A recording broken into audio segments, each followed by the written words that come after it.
This session, as in the last session, I chaired the Veterans and the Emergency Preparedness Committee. As you know, the voters approved a shift from some of the lottery funds. It's not a new increase, right? But it's a shift in some of the lottery funds from one area into veterans programs.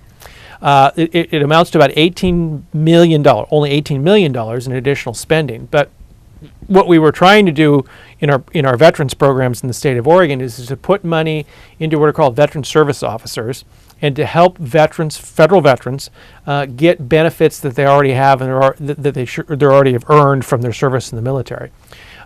Interesting enough, Governor Brown in her proposed budget came out and cut most of that money and took it and was going to spend it elsewhere.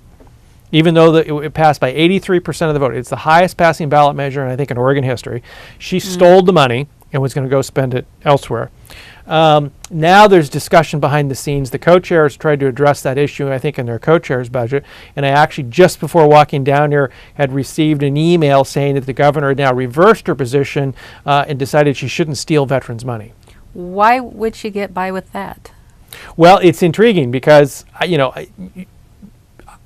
I would like to say because she didn't know, and maybe she had an epiphany and saw the light, but I happen to know that we knew this was coming in advance. We knew from the chief fiscal officer of the state over at DAS that this was happening, and a bipartisan group, Democrats and Republican legislators, told them, no, don't be stealing the money. I mean, 83% of the population just voted for this thing, right?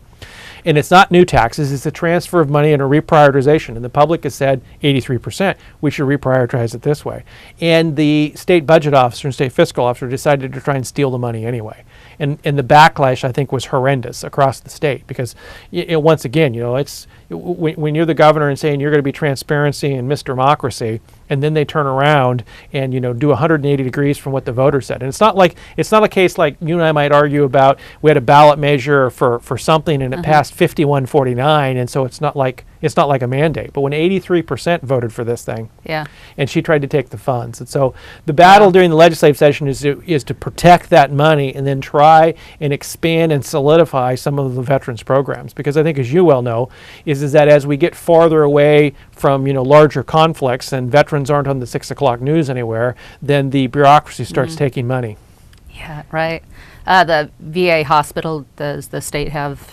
No, the federal VA hospital, I mean, we have as much problem as the common veteran does, even trying to get information out of them. So I'm hopeful that the new administration, one, will be more transparent, and two, will make delivery of services instead of employment of bureaucrats their priority. And it's been pretty sad to me, and the reason being is, you remember, 2 years ago when the whole VA hospital system was on the 6 o'clock news and there were deaths and everything else, I just found it very ironic that, this was all discovered in Arizona. And of course, there are two prominent Republican U.S. senators in Arizona, and it was right under their nose. And so, unfortunately, neither party in Washington, D.C. has been overly helpful, we'll say, towards veterans.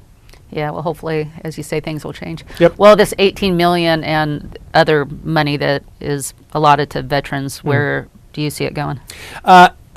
Partly veteran services. There's some of it in a variety of emergency programs that are out there. There's possibility that some of it will be used for a better word, what's called telemedicine, in trying to improve access to health care for veterans in rural portions of Oregon. Because, a lot of veterans have access, right in Portland, they're close to the VA hospital, or if you're in Roseburg or White City. But a lot of veterans don't have access out in the rural area. And so we're hoping to use some of the funds for that. In addition to that, to address some of the veterans homeless programs, some of the veteran suicide prevention that's out there.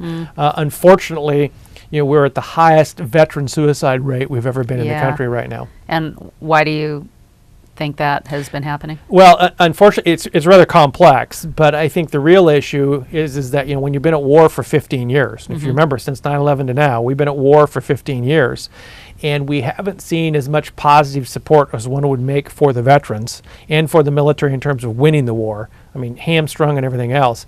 And so, when you're doing these police actions overseas, there's a lot more stress on our veterans going over there, in which, we're putting them in situations that are no-win situations, and then when they get back, they're unable to cope when they get back. Yeah, well, it seems like the last 8 years, there's been not only no support for them, it's been negative support. You know, there seems to be more support for the people we're fighting than Right. the people that that go out and serve the country. And so people go there with wanting to serve their country, and there's such a conflict inside that they can't deal with. Exactly. And then when they come back, the other problem is we're not very good. We're still, even after 15 years, and we should not be at war at 15 years. I mean, I said right after 9/11, I mean, the best thing to do is go kill them over there and get done with it. Yeah, Unfortunately, war is a nasty, ugly business, and you need to get it over and finished quickly, and then come home. Instead of being politically correct Instead and of being going around. instead of being politically correct and staying around there, and doing this so-called nation building and sort of stuff like that.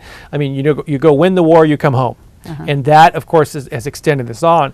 The second group of large group that are PTSD and veteran suicide, of course, is the Vietnam group, which of course there are a lot of similarities in terms of length of times, rules of engagement, and how we fought those wars.